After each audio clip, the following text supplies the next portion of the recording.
जाए कहाँ कहाँ। घनश्याम तुम्हें ढूंढने जाए कहाँ कहाँ। घनश्याम तुम्हें ढूंढने जाए कहाँ कहाँ। सब बोलिए।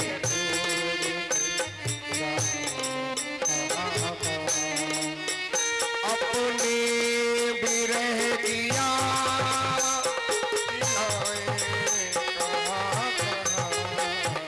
शाम तुम्हें ढूंढने जाए कहाँ कहाँ। हरि बोल।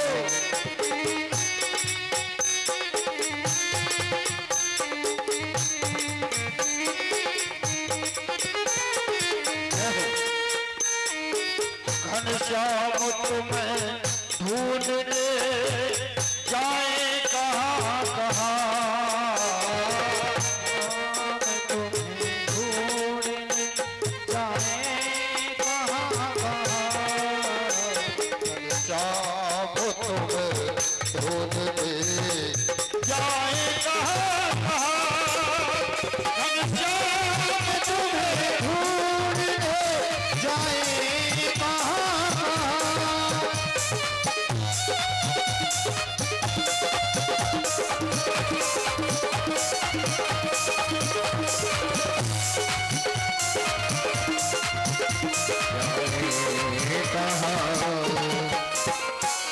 चलते चलते सुदामा जी एक नहर के किनारे पहुंच गए और नदी में बहुत तेजी से बाढ़ आ रही थी।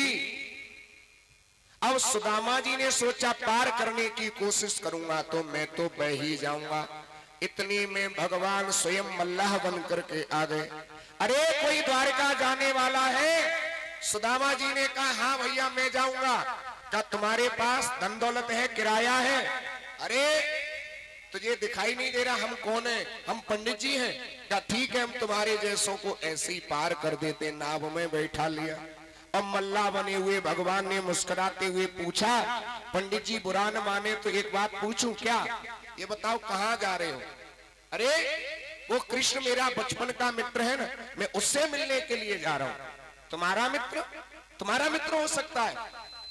सुदामा जी बोले ओ मल्ला के तेने जिंदगी भर नाव चलाई है लेकिन मेरा कन्हैया धन दौलत नहीं देखता, मेरा कन्हैया तो सुंदर मन देखता है। इधर भगवान ने क्या लीला चली, नाव को भंवर में डाल दिया। सुदामा जी ने सोचा पहले तो बच भी गए थे अब नहीं बचेंगे। अरे भैया ये नाव आगे क्यों नहीं बढ़ रही है? क्या जल्दी से कुछ न कुछ मुझे निकाल करके दो। क्या मैंने पहले ही कहा था मेरे पास कुछ है नहीं? का कुछ न कुछ तो देना पड़ेगा नहीं तो मैं नाव को अभी डुबो देता हूँ। सुदामा जी को आई गुस्सा। सुदामा जी ने कहा देख मेरे पास है ये गरीबी, जा तू इस गरीबी को ले।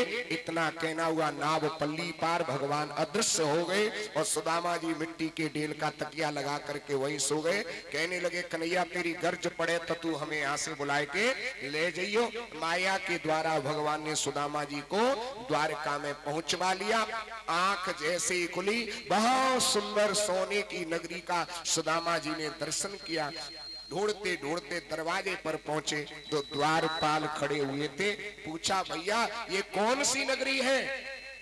का इसका नाम है द्वारकापुरी। यहाँ के मालिक कौन है? कि आनंद कंद महाराज राज द्वारकाधीश कृष्णचंद्र भगवान। दोबारा से कहना कौन है? कि आनंद कंद महाराज राज द्वारकाधीश कृष्णचंद्र भगवान।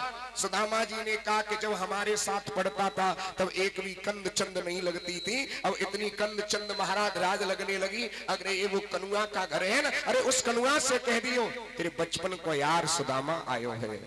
देखिए द्वारपालों ने धक्का नहीं दिया।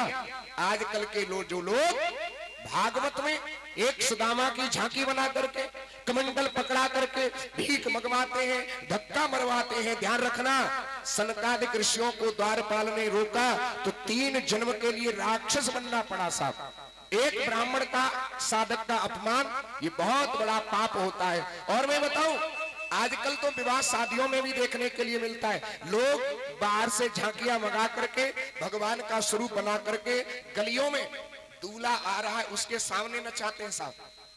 तुमने भगवान को इतना सस्ता समझ लिया कि भगवान तुम्हारे इशारे पर नाचेगा, ये बहुत बड़ा पाप होता है। द्वारपाल बोले भैया थोड़ी देर यहाँ रुको, अभी अभी सूचना आई है, भगवान विश्राम कक्ष में है, जो भी सूचना होगी हम आपको बताएंगे। और सुदामा जी द्वारपालों से निवेदन कर रहे, कैसे करें, एक भजन के माध्यम से सुनिए।